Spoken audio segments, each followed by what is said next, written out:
Welcome back to our ongoing coverage of the 2024 U.S. Election Day right here on Q News with a minute-after-minute update from every state. Are you better off now than you were 4 years ago? I don't think so. You are rightly impatient for change.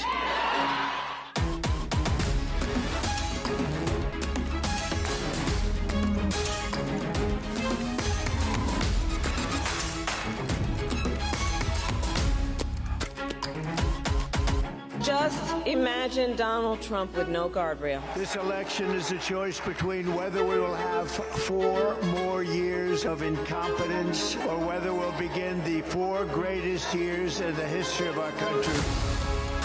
Consequences of him ever being president again are brutally serious. She's actually not as smart.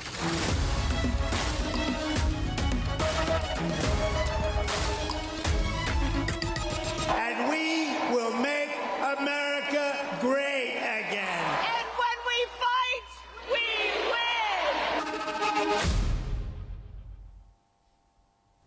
Democratic Vice President candidate and Minnesota Governor Tim Walz has told reporters that his experience as Kamala Harris's running mate restored his faith in the nation. He said in a conversation with the reporters outside his campaign plane that it's a very remarkable thing we do every 4 years. He also added that it's democracy, it's messy, it's beautiful, it's the people. Now, officials in Northville, Michigan have closed the polling station and sent voters to another precinct in the Detroit suburb because of a natural gas leak. Consumers Energy is reportedly investigating the leak. Voters who normally go to that precinct have been instructed to go to Hillside Middle School to cast their ballots until the leak is resolved. Polling stations in the states of Indiana and Kentucky will be the first to close, with some shutting their doors at 6 p.m. Eastern Time. An hour later, polls will close across the states of South Carolina, Vermont, Virginia, and the swing state of Georgia. By 8 p.m. Eastern Time, voting will finish in more than 20 eastern and central states, including Washington, D.C. itself. State election results will start to trickle in after the polls close, but it could take hours or even days for them to be fully counted.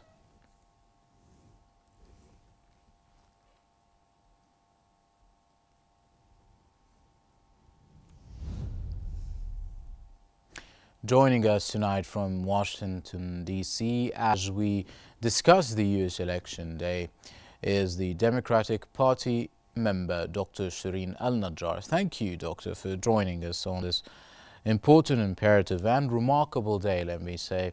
But my first question is kind of personal. How do you feel on Election Day as a Democratic Party member?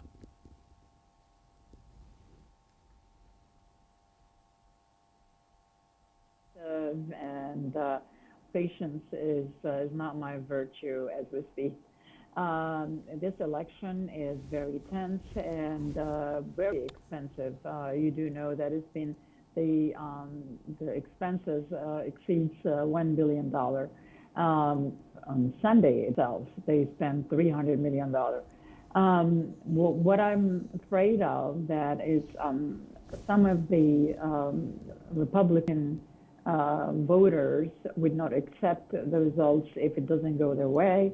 And you do know that the National Guard is deployed, and they're everywhere in the Capitol, in the White House, around the White House, and around the House of, around most of the precinct, actually, and especially the House of Vice President Harris. We are hoping and praying. I just heard some good news, which is the uncommitted co-founder, Mr. Abbas, has, declared that he will vote for Harris, and it's a good sign because in Michigan itself, we have 128 Arab Americans, and in Pennsylvania, 128,000, sorry. And in Pennsylvania, if you remember, Biden won by only 12,000 votes. In Michigan, there are 200,000 Arab American. Arab American around the U.S. is 3.5 million. And I think this year, we are united. We know what we want, and we're going to express ourselves, and we show the government that we are important voters. We have opinion, and we can impact the decisions that would be taken in the White House. Commenting on what you're saying, of what you said, that you were united. Can this also be applied to Michigan, specifically Michigan? We've seen some polls in Michigan talking about that perhaps many of the Arabs there could vote for Trump.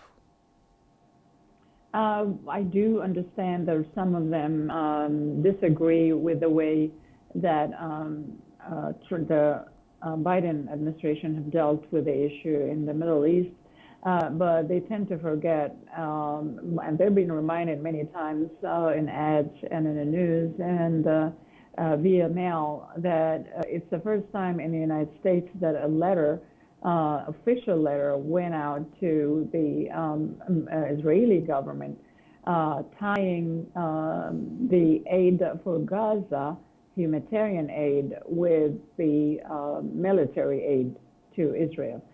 We do know that Netanyahu has close ties with Trump, and he cannot wait. And we know that some Israeli actually supporting Trump because they know that he will give Netanyahu a green light to do whatever. And he's expressed it many times, just do what necessary to secure the state of Israel. The American Egyptians and the Lebanese Americans are, apprehended. They know where the administration stands, but they're also worried that maybe Trump will give a green light to annex part of Lebanon because that would secure the borders. Also, we know, what he intended for the border with Egypt, and that is scaring us as well. He wasn't really official about saying any of that. Anyway, when we talk, I want to talk about demographic shifts. Have you observed any surprising shifts in voters and their support this election? And if so, are there any factors that can contribute to such thing? I saw it in both ways, both parties. To tell you the truth, I saw some of the Democrats, like you have seen Robert Kennedy, changed his affiliation, and now he's a Republican. And I've seen the opposite. I've seen household members that they always very loyal to the Republican Party. Some women in the Republican Party disagree with what's going on, and even though they did not switch the affiliation and worried about retaliation or being subject to disagreement with family members or religious leaders, they switched their loyalty to the Democratic Party. Also, a lot of students in the universities, we see a lot of blue wave in the universities, even though just because they were afraid that Trump had said it repeatedly. If he was in office, he would put him in jail or expel him. I want to also bring it to your attention, sir, that is for the time in the history of the United States, we've seen the demonstration in support of Palestine and asking the government to do something in the United States. So we have not seen that ever before. So I guess this is a shift. Internet and social media portrays a lot of pictures and shares a lot of information outside the United States.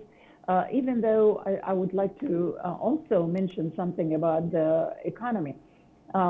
Even though some of the Republicans say this is the last 4 years, it's the worst 4 years on the economy. The economy in the United States grew by 2.5%, and this exceeds the growth of any industrial country. Also, during the Biden era, the last 4 years, the administration added 15 million jobs, and it is the highest since Clinton in 60 All right. years. Let's talk about the what you've seen from the young voters and the first-time voters, because if we go back months ago, when Joe Biden dropped out of the race and Kamala Harris stepped in, we've seen, perhaps for the Democratic Party, a wave of young people supporting once again from members from the parties who are younger, and perhaps that could reflect in the voting. What do you think of that? I'm pretty sure that's a good sign. The younger crowd, they know more than us as, the millennial generation. They thinkers, high thinkers, they been exposed to the international media, and they form an opinion that could gear our path the way to making right decisions for the future of this country. Being affiliated with the Democratic Party, the reason behind that is because they think we need to be united. We do not need to call the other, as Trump calls his opponent, that they need to be put in jail or use military against them, or all this here that the young generation disagree with. Freedom is very important. Freedom of speech, freedom of the press, and we don't want to call it fake news as the President Trump is calling it. So it's a good sign. I'm very optimistic, and I'm hoping they could make a difference in this election. Okay, I want to bring something up that perhaps is not going to be very happy for you. A scenario in which Kamala Harris would lose the elections. What do you think the scenario is going to be for the Democratic Party and for Kamala Harris herself moving forward? We believe in free election, and if Trump wins, so be it. We're still going to support him as President of the United States, even though we did not vote for him. But we're going to use our officials, state officials, and congressmen and senators, try to express our opinion and try to pass laws and regulations that we believe in. This country cannot be run by one man. This is a country that runs by lots of institutions that believe in freedom and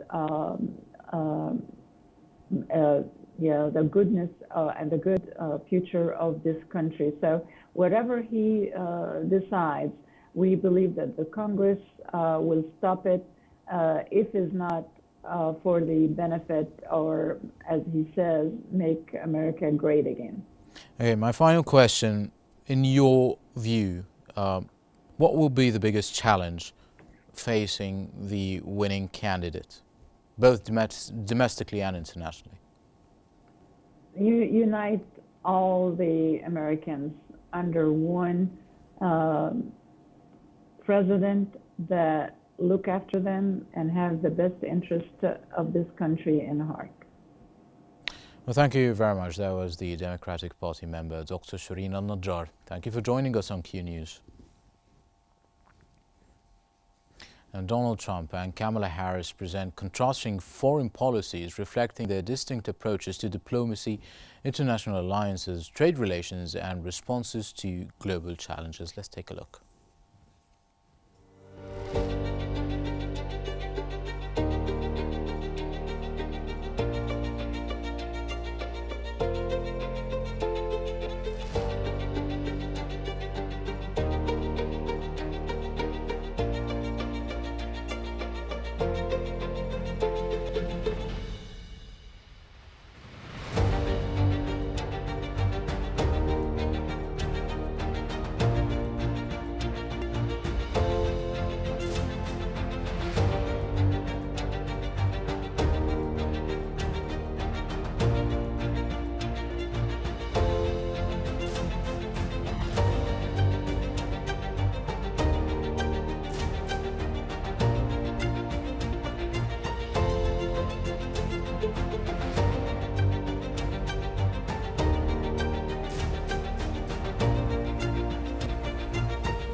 Gen Z is shaping the US elections, bringing fresh perspectives, activism, and a strong voting presence.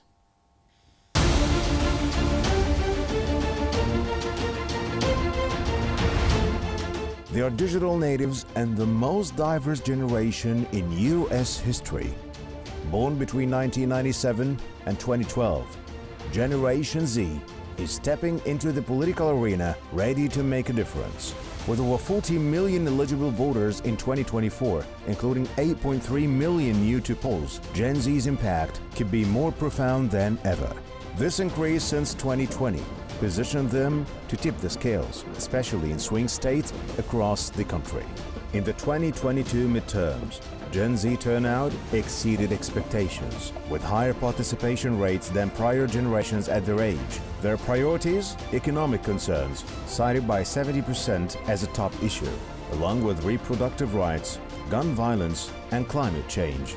This generation faces real-world challenges and is vocal about them. They're also reshaping political engagement. Platforms like TikTok are where they connect, receive news, and rally around issues. However, not all Gen Z voters are motivated. About 47% expressed initial uncertainty about voting, though recent political shifts are sparking renewed interest. The diversity within Gen Z is unmatched, with nearly 45% identifying as people of color. In battleground states like Arizona, this demographic could prove pivotal in tight races. A growing gender gap is also influences turnout, with young women participating at higher rates than men. They advocate for inclusive and equitable policies, making their voices a powerful force in shaping the political landscape. Yet challenges remain. Will Gen Z transform enthusiasm into action at the polls? Historically, young voters have lagged behind older generations in turnout. mobilization efforts will be crucial. As political polarization grows, Gen Z shifting affiliations, particularly among young men aligning with Republican candidates, will be vital for both parties. The stage is set, but the question remains, will Gen Z show up to vote? Businesses in Washington, D.C. have been seen boarding up their windows as security fencing went up around the White House, U.S. Vice President Harris's residence, and other key buildings in the Capitol. Americans are braced for civil unrest amid scary predictions of blood during this knife's-edge presidential election that appears to hinge on the results in just 7 swing states, reviving painful memories of recent assassination bids and chaos after the 2020 vote. Now, the Republican National Committee has dropped a short-lived attempt in court seeking more access for poll watchers in Milwaukee. Having held a hearing on the matter, Milwaukee County Circuit Court Judge Michael Harrenhart determined that there was nothing else the court would do. RNC Chairman Michael Whatley and Co-Chair Laura Trump said that the Milwaukee Elections Commission had addressed their concerns and protected public observation. Democratic presidential nominee and U.S. Vice President Kamala Harris vowed to invest in American workers, American industry, and American families, and that's in an interview on a Pittsburgh radio station. Speaking with the host of radio station KDKA, Harris said the country has a broken immigration system and added that it's been broken for a long time through, frankly, Democratic and Republican administrations. Joining us tonight from Cairo as we discuss the U.S. Election Day insights is the International Relations Specialist, Mohammed Osman. Thank you for joining us. Now, I want to comment on what Harris has said, talking about a broken immigration system. What do you think of that in light that she was kind of responsible of this subject in the last 4 years? Thank you, Karim, for having me. Of course, as we all know, Vice President Harris had a single responsibility as the Vice President of the United States for the past 3.5 years or more, and that was border security. The entire file of the border was delegated to Mrs. Harris by President Biden. And of course, admittedly, and even she did not succeed in resolving the border crisis, or what the Republicans call the border crisis, or the illegal immigration problem, or the irregular immigration problem. And she blamed that, along with the Democrats, on the intransigence of the Republicans in Congress, saying that they were not cooperative in coming up with a unified border plan, border security plan, or legislation to deal with the problem. So I think that's how she is trying to justify it now, nominee Kamala Harris, the Democratic presidential nominee, is doing the same talking points. And she is promising to resolve the border issue. However, it's not clear how she's planning to resolve that, to be honest, because the Democrats have always been accused of being very soft on illegal immigration, and they have been accused by Trump and by the Republicans that they have not taken enough measures to combat illegal immigration and resolve the border problem. However, it's worth mentioning that Barack Obama, President Obama, who was the pioneer Democratic administration from 2008 to 2016, carried out one of the mass deportations in U.S. history, deporting a few million, about 2 or 3 million illegal immigrants from the United States. And ironically, President Trump spent 4 years in office, and even though he was very big in his speech and his words about combating illegal immigration, however, he never took any measures as big as such. Okay, can we shed light on how the candidate's stances on foreign policy are resonating with voters this year? Because it could actually change or impact the result and the voting, and that is definitely an opposite situation to what foreign policy presented for voters in previous elections. Well, we can say that foreign policy in U.S. elections for most of U.S. history were never a major determining factor in the election, including this one, even though there are very, very ongoing crises in the world that the United States is directly or indirectly involved in, like the crisis in the Middle East or the crisis in Ukraine, for example, or the tensions with China in the Straits of Taiwan.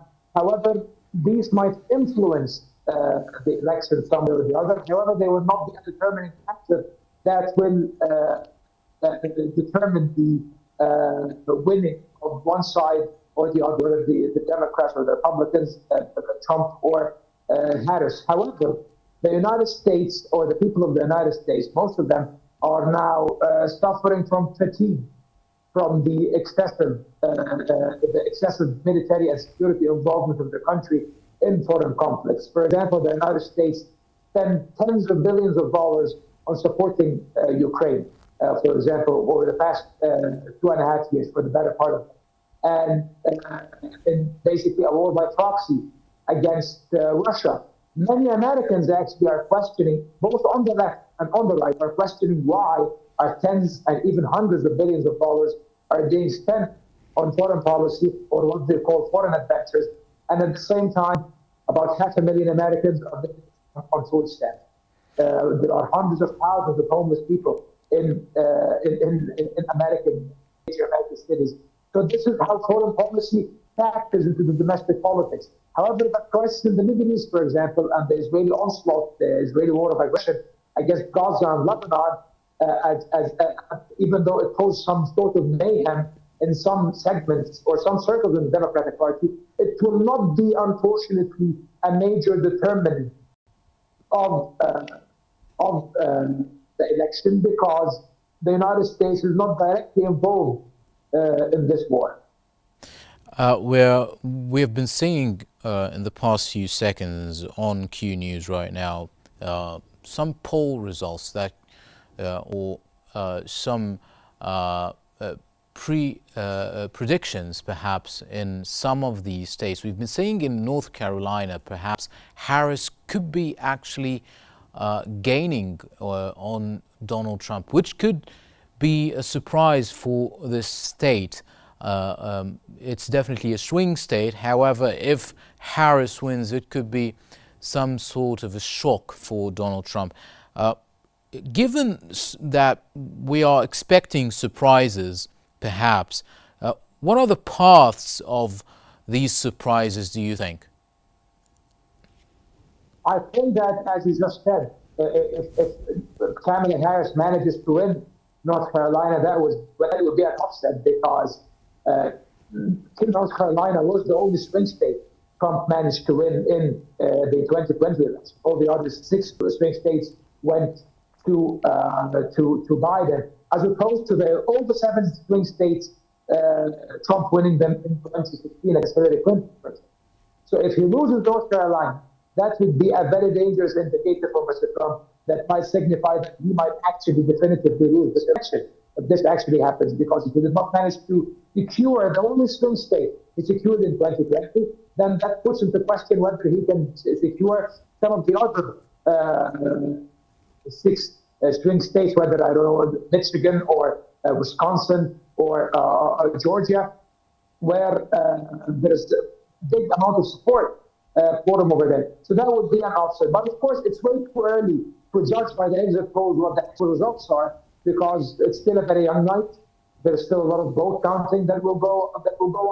The early voting and the voting by mail, for that to be gathered and counted, it will take a substantial amount of time. Many sources are saying that we might not even see a final result for the election by the night, and that might appear in a few days. Right. So I think it's a long way ahead of us. However, if Trump actually loses North Carolina, that would be a very, very negative. Just to be clear, for everyone who's watching us, we're just talking about polls here. We're still not seeing any official numbers from states. We're waiting on the preliminary numbers from states, of course, and we will be, of course, monitoring this in the next few hours. However, if we're talking about North Carolina, we have to talk about the other swing states. Could Trump flip any of the blue wall states? Pennsylvania, one of the most important states, I think it's the most important state, Michigan and Wisconsin. Of course, that's a very good question, Karim, because actually he needs to work on flipping some of these states, at least if he wants to win this election, unless he plans on flipping actual blue states, which is highly unlikely in such a polarized atmosphere. So he has to. In Pennsylvania, for example, he has been, both Kamala and Donald Trump have been campaigning heavily and excessively. Campaigned in the last few days, in the final days of the campaign in Pennsylvania, and for good reason, because Pennsylvania has been a very strong swing state and it has a significant amount of electoral votes. The same goes, for example, for Michigan, where first time we see Trump trying to appeal to the Arab American community in the United States. Why? Because Michigan has about from 100 to 150,000 voters of Arab Americans, for example, the Arab American community. And he was so eager to secure the support of some of the local imams and religious figures, as we have seen in one of the campaign rallies in Michigan, so that because this swing vote, he knows that the Arab American community in the United States, that numbers approximately about 3.5 to 4 million American citizens, those people have been completely disenfranchised by the Biden administration's dealing unfortunately, I'm running out of time. I'm running out of time, but I need to ask you this one final question, because there has been security threats, perhaps, for these elections right now. Or that's based on the news that's coming out of the U.S. media, and even the FBI has issued warnings. What would you say are the biggest challenges facing national security agencies in ensuring the integrity of this election, even if it's misinformation or perhaps meddling? I think the problem with security, because political violence has become an actual trend in the United States over the past few years, unfortunately, starting with the BLM protest and the storming of the Capitol in 2020, after 2021, January 2021. After the elections, and of course the recent assassination attempts on Trump. So actually there is an actual chance that some segments on the left will accept the results might lead to violence. That's why we see enforcement officials and National Guard taking extreme precautions in many of the states. As in the case of the security of the electoral process itself, in terms of meddling, we have seen accusations. We have seen accusations in the previous elections and this election of Russian meddling, of Chinese meddling, and of Iranian meddling. However, there is no such standard that any of these supposed foreign meddling in these elections will actually be detrimental to either side of the either candidates, to be honest. And it has not been proven to be that. And actually, this threat of meddling in the election, intervention in the election from foreign powers, is exaggerated by the Democrats and to an extent as well by the Republicans when it comes to Iran, in order to just garner votes and polarize the political situation even further. Well, thank you very much. That was our international relations specialist, Mr. Mohammed Osman. Thank you for joining us on Q News. And thank you for joining us on our coverage of the election day. And stay tuned for more updates and more analysis as the results unfold throughout the night. I am Karim Hatem. I was with you for the past 2 hours.